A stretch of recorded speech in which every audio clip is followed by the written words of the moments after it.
Breaking news, Ben Whittaker panalo via knockout sa round 2. Pero controversial na naman po ang pagkapanalo ni Ben Whittaker. Matatandaan ang huling laban niya kay Liam Cameron, natapos ito sa tabla. Dahil sa gigil nilang dalawa sa unang laban, parehas nahulog sa ring. Dahil nahulog sila sa labas ng ring, nagka-injury si Ben Whittaker. Kapag ganyan kasing hindi na maipagpatuloy ang laban, dadaanin yan sa decision. Nagkataon na tablang score. Kaya ngayon nangyari po ang rematch sa England. Maganda pa naman ang salpukan nila sa round 1. Agresibo itong si Liam Cameron pero madalas bumabato ng jab si Ben Whittaker. Kaya nakuha ni Ben Whittaker ang kalamangan sa round 1. Pagdating nga po ng round 2, maganda pa rin ang pinapakita ni Ben Whittaker.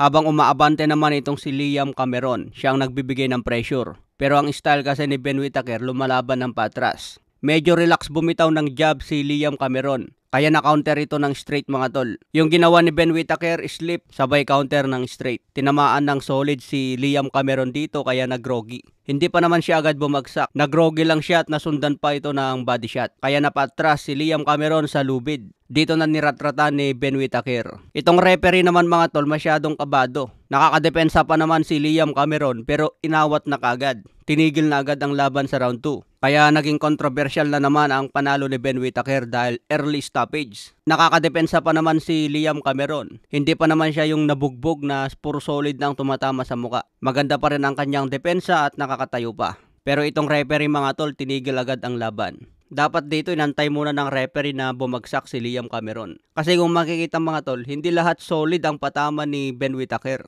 Naka-high guard itong si Liam Cameron kaya madalas sa gloves niya tumatama ang suntok. Kaya masasabi ko dito early stoppage talaga. Dapat hindi muna inawat ng referee. Kaya controversial ulit ngayon ang panalo ni Ben Whittaker. May bagong kartada na siya ngayon na 9-0. Lumalaban ito mga tol sa light heavyweight division. Kaya kung magtuloy-tuloy ang panalo ni Ben Whittaker, posibleng mapalaban siya kay Dimitri Bivol na undisputed champion. Sa ngayon, edad 27 na si Ben Whittaker. Kaya bata pa ito mga tol. After 3 years pa na magkaroon ng experience itong si Ben Whittaker, pwede nang itapat kay Dimitri Bivol. Sa iba pang balita, Sergey Kovalev panalo din via knockout sa round 7.